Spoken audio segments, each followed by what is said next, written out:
مگر کمرے میں جا کر اس کی آنکھیں بھر آئی۔ ماں خاموشی سے قرآن پڑھ رہی تھی۔ احمد نے دل میں سوچا، یا اللہ میں کمزور ہوں مگر تو کبھی کمزور نہیں ہوتا۔ اسی رات ایک اور آزمائش سامنے آئی۔ بجلی کا بل آیا، بقایا رقم سرخ سیاہی میں نمایاں تھی۔ احمد نے بل جیب میں رکھ لیا، جیسے مسئلہ چپا دینے سے حل ہو جائے گا۔ اگلے دن دکان خالی کرنی پڑی۔ وہ لمحہ احمد کے لیے ایک جنازے سے کم نہیں تھا۔ کپڑوں کے تھان سمیٹتے ہوئے اس کے ہاتھ کانپ رہے تھے، ہر چیز جیسے ماضی کی یاد دلا رہی ہو۔ دکان کا شٹر گرا تو دل میں آواز سی اتر گئی۔ محلے والوں کی نظریں تھیں، کچھ ہمدرد کچھ بے پرواہ۔ گھر پہنچا تو ماں نے کچھ نہیں پوچھا، شاید وہ سب کچھ سمجھ چکی تھی۔ بس اتنا کہا، بیٹا اللہ کسی کو بھوکا نہیں مارتا، صبر کرو۔ اسی شام احمد مسجد گیا۔ مغرب کے بعد وہ کافی دیر بیٹھا رہا۔ امام صاحب نے درس میں کہا، جب اللہ کسی کو آزماتا ہے تو پہلے اس کا سہارا چنتا ہے تاکہ بندہ سیدھا اسی کے در پر آ جائے۔ یہ الفاظ احمد کے دل میں اتر گئے۔ رات کو اس نے فیصلہ کیا کہ کل سے مزدوری کرے گا۔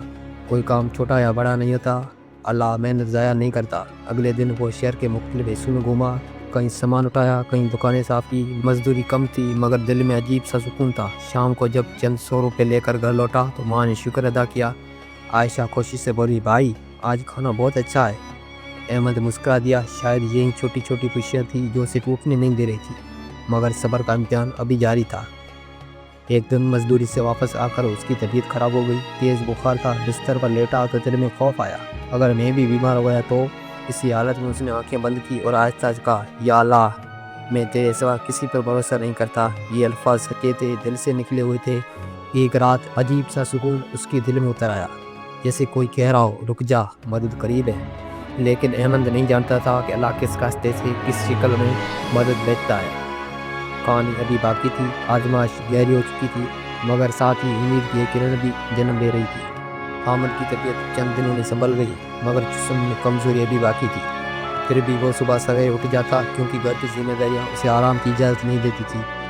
ایک ہاتھ میں ماں کی دعائیں تھیں، دوسرے میں اللہ پہ بھروسہ، بس یہی اس کا سرمایہ تھا۔ ایک صبح جب وہ مزدوری کی تلاش میں نکلا تو محلے کے پرانی گلی سے گزرا۔ وہیں ایک چھوٹی سی کتابوں کی دکان تھی جو پہلے کبھی اس کی نظر میں نہیں آئی تھی۔ دکان کے باہر ایک بوڑھا شخص بیٹھا تھا، سفید داڑھی، آنکھوں میں عجیب سی روشنی۔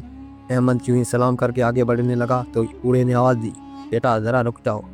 احمد پلٹا، جی بابا جی۔ بوڑھے نے مسکرا کر کہا، کافی دنوں سے تمہیں پریشان دیکھ رہا ہوں، کیا کام ڈھونڈ رہے ہو؟ احمد نے سچ بتایا، اس میں اب چھپانے کو کچھ نہیں تھا۔ بوڑھے نے غور سے سنا اور پھر آہستہ سے بولا، اللہ نے چاہا تو تم خالی ہاتھ نہیں لوٹو گے، اندر آ جاؤ۔ دکان چھوٹی تھی مگر کتابوں سے بھری ہوئی، دینی کتابیں، ناول، رسالے اور ہر قسم کی کتاب۔ بوڑھے نے اپنا تعارف کروایا، میرا نام عبدالرحمن ہے۔ انہوں نے بتایا کہ وہ اکیلے ہیں اور دکان سنبھالنا مشکل ہو رہا ہے، اگر تم چاہو کچھ دن یہاں مدد کر دو، اجرت کم ہے مگر رزق حلال ہے۔ احمد کی آنکھوں میں چمک آ گئی، بابا یہ میرے لیے بہت ہے۔ کیوں احمد کی زندگی میں پہلی بار ایسا کام آیا جس میں صرف جسم نہیں دماغ میں استعمال ہوتا تھا۔ وہ کتابیں سجاتا، باقوں سے بات کرتا، بچوں کو کہانیاں ڈھونڈ کر دیتا۔ عبدالرحمن صاحب اکثر کہتے، بیٹا تمہارے لہجے میں سچائی ہے، یہی اصل دولت ہے۔ ایک دن ایک نوجوان آیا، اس نے اردو ناول مانگا۔ احمد نے شوق سے چند کتابیں نکال دی، اس نے خلاصے بتائے۔ نوجوان متاثر ہوا اور کئی کتابیں خرید لی۔ اس کے بعد خاکوں آمد بڑھنے لگی۔ آمد نے محسوس کرنے لگا کہ اللہ نے اسے ایسی جگہ پہنچا دیا ہے جہاں اس کی صلاحیتیں سامنے آ رہی ہیں۔ اجرت تھوڑی تھی مگر دل میں طے تھا۔ شام کو جب وہ گھر جاتا تو ماں خوشی سے دیکھتی۔ ایک دن عبدالرحمن صاحب نے کہا، بیٹا میں تمہیں ایک بات بتانا چاہتا ہوں۔ انہوں نے دراز سے کاغذ نکالا، میں چاہتا ہوں یہ دکان آہستہ آہستہ تم سنبھالو، میں بوڑھا ہو چکا ہوں۔ احمد گھبرا گیا، بابا جی میں اس کی قابل نہیں۔ عبدالرحمن صاحب نے نرمی سے کہا، قابل وہ ہوتا ہے جو اللہ پر بھروسہ کرے، باقی سب سیکھا جا سکتا ہے۔ یہ الفاظ احمد کی دل میں اتر گئے۔ اسی دن عائشہ اسکول سے خوشی خوشی آئی، بھائی میری فیس جمع ہو گئی ہے اور ٹیچر نے کہا ہے کہ میں بہت اچھا پڑھ رہی ہوں۔ احمد نے سجدے میں شکر ادا کیا۔ کچھ دن پہلے جو مسئلہ پہاڑ لگتا تھا اب وہ حل ہو چکا تھا، لیکن زندگی صرف آسانیوں کا نام نہیں۔ ایک شام احمد نے سنا کہ عبدالرحمن صاحب شدید بیمار ہو گئے ہیں۔ وہ فوراً ان کے گھر پہنچا، بابا بستر پر تھے، سانس کمزور تھی۔ انہوں نے احمد کا ہاتھ پکڑ کر کہا، بیٹا یاد رکھ، رزق دینے والا دکان نہیں اللہ ہے، کبھی حرام راستے کا سوچنا بھی نہیں۔ احمد کی آنکھوں میں آنسو بہہ نکلے، بابا میں آپ کی بات کبھی نہیں بھولوں گا۔ چند دن بعد عبدالرحمن صاحب کا انتقال ہو گیا۔ یہ خبر احمد کے لیے بڑا صدمہ تھی۔ ایک بار پھر وہی خوف جاگ اٹھا، اب کیا ہوگا؟ دکان کا کیا بنے گا؟ اس کا حق کس کے پاس جائے گا؟ احمد کو کچھ معلوم نہیں تھا، مگر ایک بات وہ جانتا تھا، اس بار وہ اکیلا نہیں تھا۔ اس کے دل میں پختہ یقین تھا کہ جس رب نے اسے یہاں تک پہنچایا وہ آگے کا راستہ بھی ضرور دکھائے گا۔ یہ امید کی کرن ابھی مکمل روشنی نہیں بنی تھی، مگر اندھیرے کو چیننے کے لیے کافی تھی۔ کہانی اب ایک نئے موڑ پر تھی۔ عبدالرحمن بابا کے انتقال کے بعد احمد کی زندگی میں ایک عجیب سا خلا پیدا ہو گیا۔ وہ صرف ایک مالک نہیں بلکہ ایک رہنما، سہارا اور خیر خواہ تھے۔ جناز کے بعد احمد دیر تک قبر کے پاس کھڑا رہا۔ دل میں ایک ہی سوال تھا، یا اللہ، اب میرا امتحان کس رخ پر ہے؟ چند دن بعد حقیقت نے خود جواب دے دیا۔ کتابوں کی دکان کے بارے میں بابا کے دور کے کچھ رشتہ دار سامنے آئے۔ وہ لوگ جو بابا کی زندگی میں کبھی نظر نہیں آئے تھے، اب اچانک وارث بن چکے تھے۔ دکان پر آ کر انہوں نے احمد کو اوپر سے نیچے تک دیکھا۔ تم یہاں کیا کام کرتے تھے؟ جی بابا جی نے رکھا تھا مجھے۔ انہوں نے کہا اب ضرورت نہیں، ہم خود سنبھال لیں گے۔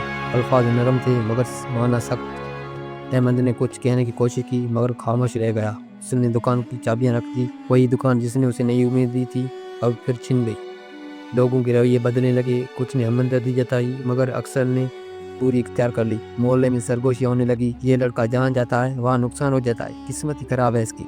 یہ جملے احمد کو اندر سے کاٹنے لگے مگر وہ خاموش رہتا۔ وہ جانتا تھا کہ شکایت سے کچھ نہیں بدلتا۔ گھر کا ماحول بھی بوجھل ہونے لگا۔ ماں اگرچہ مضبوط تھی مگر ان کی خاموشی بہت کچھ کہہ جاتی تھی۔ عائشہ بھی مسکراتی تھی مگر احمد جانتا تھا کہ وہ سب کچھ سمجھتی ہے۔ ایک رات احمد دیر تک جاگتا رہا۔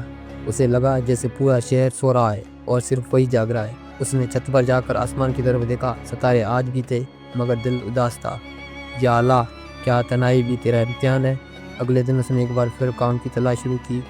وہ ایک دفتر پر گیا، پھر دوسرے، کہیں تجربہ مانگا گیا، کہیں سفارش، ایک جگہ صاف کہا گیا، تم جیسے لوگوں پر بھروسہ نہیں کیا جا سکتا۔ یہ جملہ اس کی دل میں تیر کی طرح لگا۔ شام کو وہ مسجد میں بیٹھا تھا، ایک نوجوان اس کے پاس آ کر بیٹھا، بھائی میں تمہیں روز جہاں دیکھتا ہوں سب ٹھیک ہے؟ احمد نے مختصر سا جواب دیا، اللہ بہتر کرے گا۔ نوجوان مسکرا کر کہا، یہی تو اصل بات ہے، جب کوئی ساتھ نہیں دے تب اللہ کافی ہوتا ہے۔ اب آگے احمد کے ساتھ کیا ہوا یہ آپ کو کہانی کے پارٹ 2 میں ملے گا، کیونکہ کہانی بہت لمبی ہو چکی ہے اور میرا گلا ساتھ نہیں دے رہا ہے۔ Thank you.